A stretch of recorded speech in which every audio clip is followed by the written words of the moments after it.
Les acteurs sont prêts. Le coup d'envoi donné par le HBC Nantes. Hashtag en action pour nous laisser vos messages.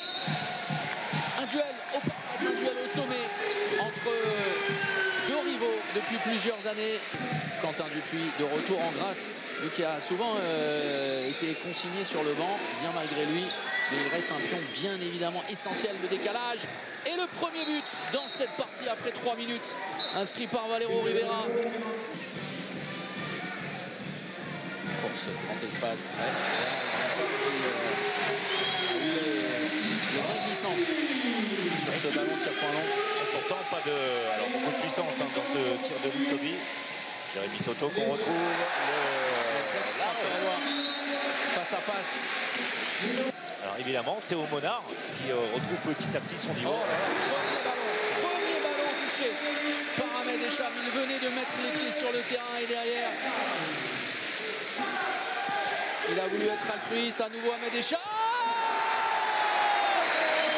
L'égalisation est sus partout. Souvenez-vous, il y a 1 minute 30. Tout au plus. Nantes était en position. Et qui ne permet pas aux défenseurs de sortir. Et super.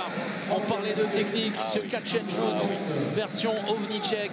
Oui, appelé pour le stage de fin d'année par Guillaume Gilles et Eric Maté dans l'intervalle externe. C'est Roch Ovnicek qui est en train de peser de tout son poids sur cette fin de première période. Le baromètre du HBC Nantes.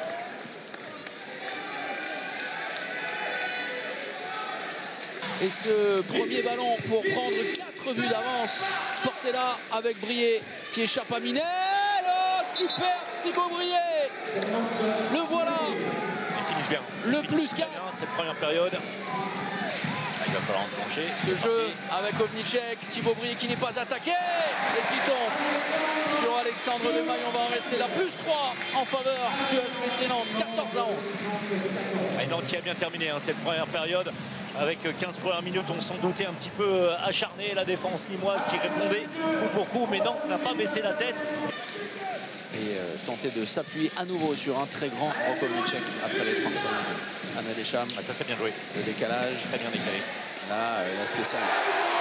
Victor Alvinson qui goûte à la Sanachon. Oui.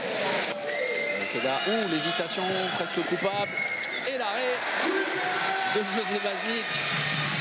Sur ce tir, sans suffisamment de poignée de la part de Thibaut Brié. Intéressant la sortie de Cavalcanti qui empêche Echam. Echam. Le numéro d'Ahmed Echam, 15-17. Et Jean-Jacques Aquevillot, Makeda qui va attaquer Dupuis et qui est passé trop doux. Quentin Dupuis et ce plus 4 à nouveau en faveur des Nantais. Belle défense. Cavalcanti, l'accélération. Makeda qui semble perdu même seul avec trop de solutions. C'est pour Roch Ovnicek. Le plus gros écart de la partie et l'éclat subi par les Nîmois, le temps reposé. Chkorinski.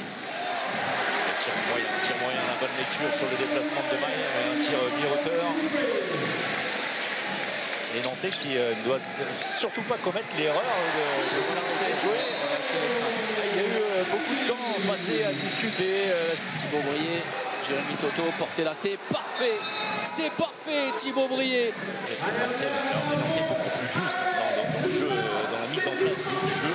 La défense nantaise qui aura été impressionnante en première période, même si tout n'est pas parfait. Et Poyer. Regardez, magnifique. Magnifique de la part de Roch Ovnicek. Combien de joueurs auraient tenté dans ces conditions? Attention, ce sera 2 minutes pour Pedro Portela, très certainement. Non, Makeda? Non, Portela, oui, Portela, évidemment. Dans le jeu, Oh non, ça. Et c'est pour Alex Demaille. Parfait. Alexandre Demaille. Là, l'intervention, sincèrement, est vraiment répréhensible de la part de Jean-Jacques Aquevillot qui a voulu lui en mettre une petite. Et derrière, Thibaut Brié. La clim, non, mais de toute façon, quoi qu'il arrive, la victoire de Nantes, 32-29. Et la satisfaction d'une équipe nantaise qui retrouve le Paris Saint-Germain et Montpellier en tête du classement de manière totalement logique. Les Nantais, bien plus forts, malgré quelques absences, se sont appuyés sur une défense de fer et sur un Roch Ovnicek inspiré.